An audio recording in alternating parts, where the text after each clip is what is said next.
तमाम दोस्तों, बहनों और बुजुर्गों को अस्सलामु अलैकुम।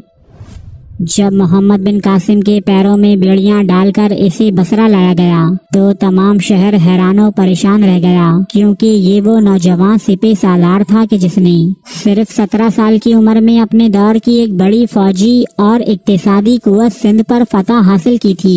गो के मुसलमान उस वक्त सुपर पावर थे, लेकिन राजा दाहिर की क़यादत में अरोड़ यानी सिंध भी एक ताकतवर सल्तनत तस्लीम की जाती थी। सिंध के किले बहुत ही मजबूत और हर किस्म के साजो सामान से लैस थे। यही वजह थी कि मोहम्मद बिन कासिम से पहले मुसलमान सिंध पर 14 हमले कर चुके थे, लेकिन यहाँ किया गया हर हमला नाकाम होता।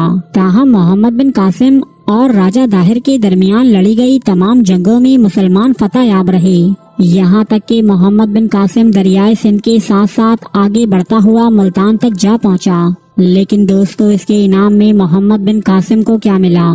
बसरा के नए बनने वाले गवर्नर सालेह बिन अब्दुल रहमान की ईमा पर मोहम्मद बिन कासिम को बेड़ियों में जकड़कर सिंध से बसरा तक पाप यादा लाया गया। कैद खाने में पाबंदी सलासिल करके इसे तरह तरह की अजियतें दी गईं। फिर खलीफाए वक्त सुलेमान बिन अब्दुल मलिक के हुक्म पर इसे बैल की खाल में सिया गया और दिमिश्क रवाना कर दिया गया। लेकिन रास्ते में ही दम घुटने के बाइस मोहम्मद बिन कासिम की मौत वाक़ई हो गई।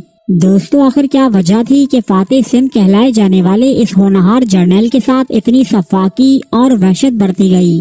यूं तो मोहम्मद बिन कासिम के अलमनाक अंजाम की बहुत सी वजूहात बयान की जाती हैं, जिनमें से एक वजह राजा दाहिर की 2 बेटियां सूरिया और परमल देवी भी हैं। सिंध के हालात वाकयात पर लिखी एक कदीम किताब चचनामा के मुताबिक राजा दाहिर और मोहम्मद बिन कासिम के दरमियान फैसला कुन मार्का मौजूदा नवाबशाह के मकाम पर लड़ा गया, जिसमें राजा दाहिर को शिकस्त हुई और इसका सर कलम करके बसरा के गवर्नर हज्जाज बिन यूसुफ के दरबार में भेजा गया।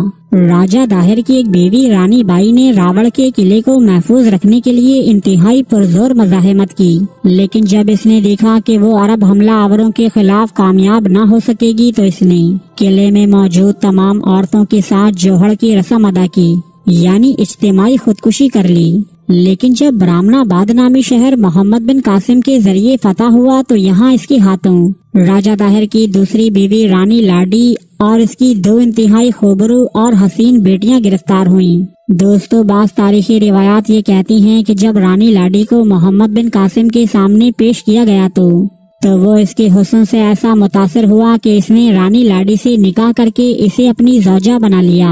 ताहम ये एक मुतनाज़ा रिवायत है जिससे बाज़ मौरखीन इख्तिलाफ भी रखते हैं। बहरहाल चचनामा और तारीख़े फरिश्ता जैसी मोतबर किताबों में ये बात दर्ज है कि मोहम्मद बिन कासिम ने राजा दाहिर की 2 नौजवान बेटियों यानी सूरिया देवी और परमल देवी को उमवी खलीफा सुलेमान बिन अब्दुल मलिक के दरबार में बतौर तोहफा अरसाल किया था, जहां ये दोनों शहजादियां खलीफा के हरम में रहने लगीं। कुछ मुद्दत के बाद जब सुलेमान बिन अब्दुल मलिक ने इन्हें अपने सामने तलब किया तो वो राजा दाहिर की बड़ी बेटी सूरिया देवी के हुस्नो दिलकशी का असीर हो गया। तारीख़े फरिश्ता के मुताबिक खलीफा ने ये इरादा किया कि वो इससे निकाह करके इसे अपने महल में दाखिल कर ले। खलीफा का इरादा जान लेने के बाद सूरिया देवी ने अर्ज की कि मैं बादशाह के महल में दाखिल होने के लायक नहीं, क्योंकि यहाँ आने से पहले ही मोहम्मद बिन कासिम 3 रोज तक मेरे साथ शब्बाशी इख्तियार कर चुका है।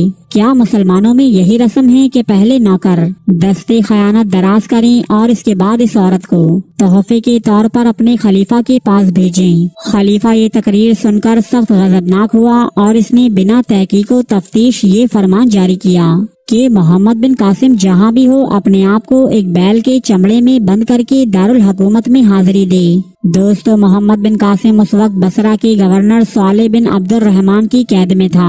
ये गवर्नर मोहम्मद बिन कासिम के चचा हज्जाज बिन यूसुफ की जगह लगाया गया था, जो हज्जाज बिन यूसुफ और इसके खानदान से सख्त अदावत रखता था।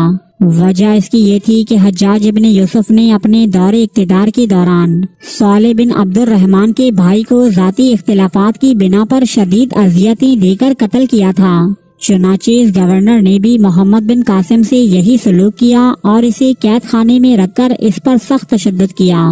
ताहम खलीफाए वक्त का हुक्म मिलते ही इसने मोहम्मद बिन कासिम को एक बैल की खाल में सीकर संदूक में बंद किया और खलीफा के पास रवाना कर दिया।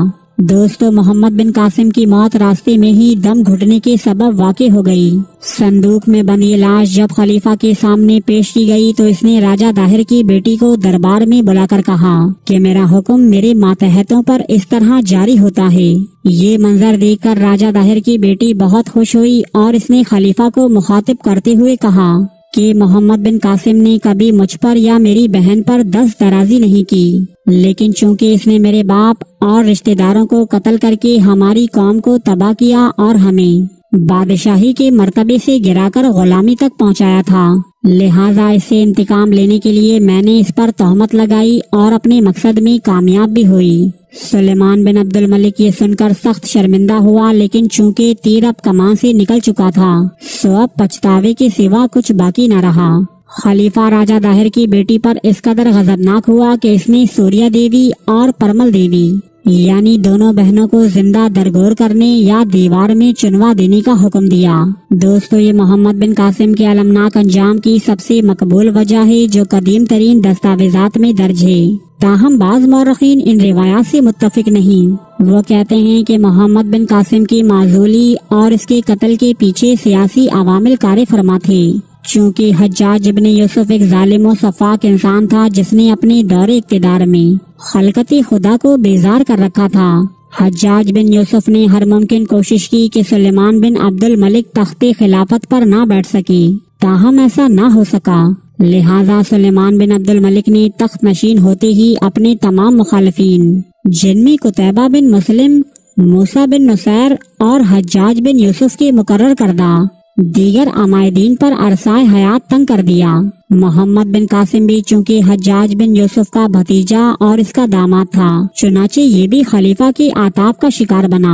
दोस्तों, वजह चाहे कुछ भी हो, ये एक हकीकत है कि फातेह सिंध मोहम्मद बिन कासिम का अंजाम इंतहाई दर्दनाक और इबरत अंगेज हुआ।